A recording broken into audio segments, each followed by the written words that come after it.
Within the beautiful lands of Uganda, there are over 170,000 refugees seeking safety from the strife in their homeland. Refugees in Uganda are a result of political, religious, and economic wars in neighboring countries that have led to the mass exodus of men, women, and children who are running for their lives. Refugees flee to Uganda first, as it has enjoyed for the past decade and a half a period of relative stability and peace. While refugees seek asylum in Uganda, they rarely find even the basic necessities: food, water, shelter, and even safety, for which the refugees fled their homeland, are all too scarce. Every day is a struggle for survival.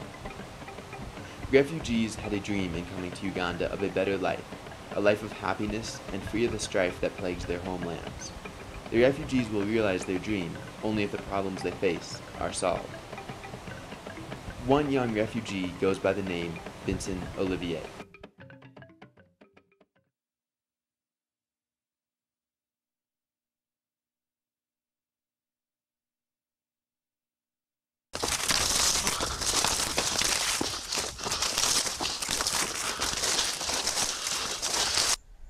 Just I passed through forest. It was in the night, escaping the main centers, passing in the forest until I reached the place called Nyakabande in the Kisoro district.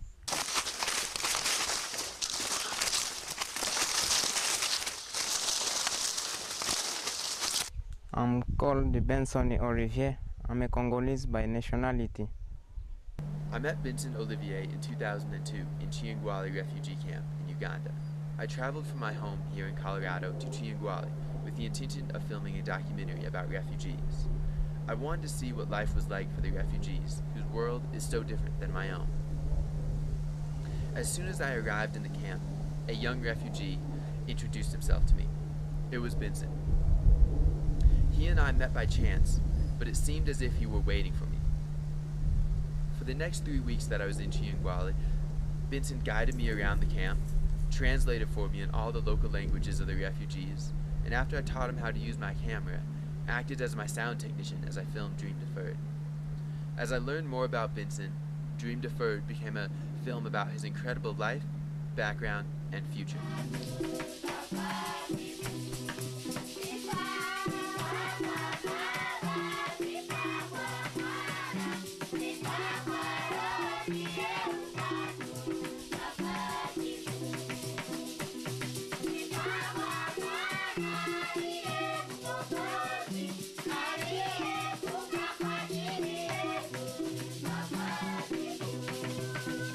It was as Vincent was fleeing from the war in Congo in 1997 that his mother, father, 2 brothers, and 2 sisters were murdered by rebels.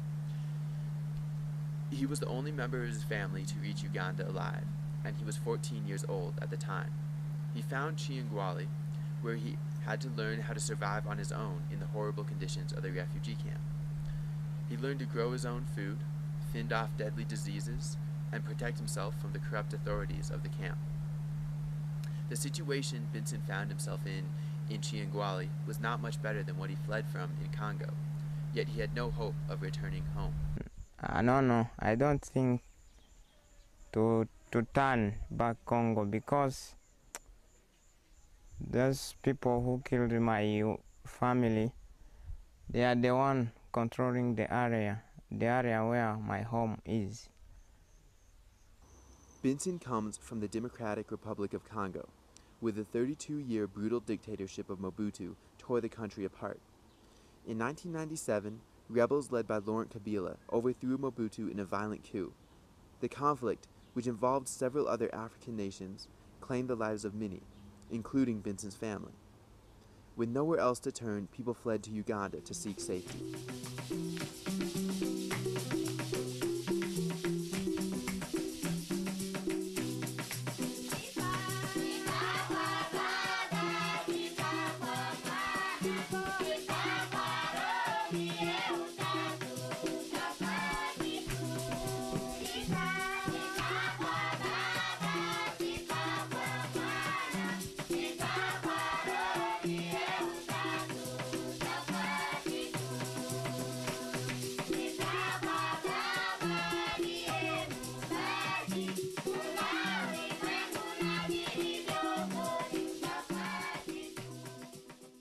I will never forget when Benson invited me to come to his home one night in Kyangwali for dinner. His home was a mud hut no larger than the size of an American bathroom. Inside were all of his possessions, a wooden stool, hay bed, and some books to write in. We each picked an ear of maize from his garden for dinner. I could tell how precious the food was to Benson. He and the other refugees in Kyangwali did not eat much more than our dinner in an entire day.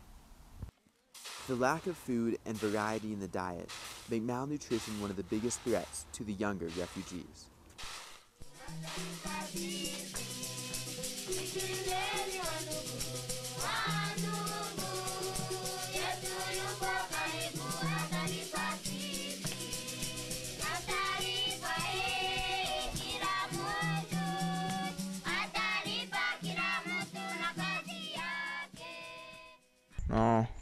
No, you see the life of the camp. Every person have have to make his own way to get to satisfy himself or herself. There is nobody can just assist you as it is. It is a testament to Benson's resiliency and strength that he was able to escape death in Kyangwali. But what I find even more impressive about Benson is his warm heart, kind personality, and great sense of humor in spite of his past hardships.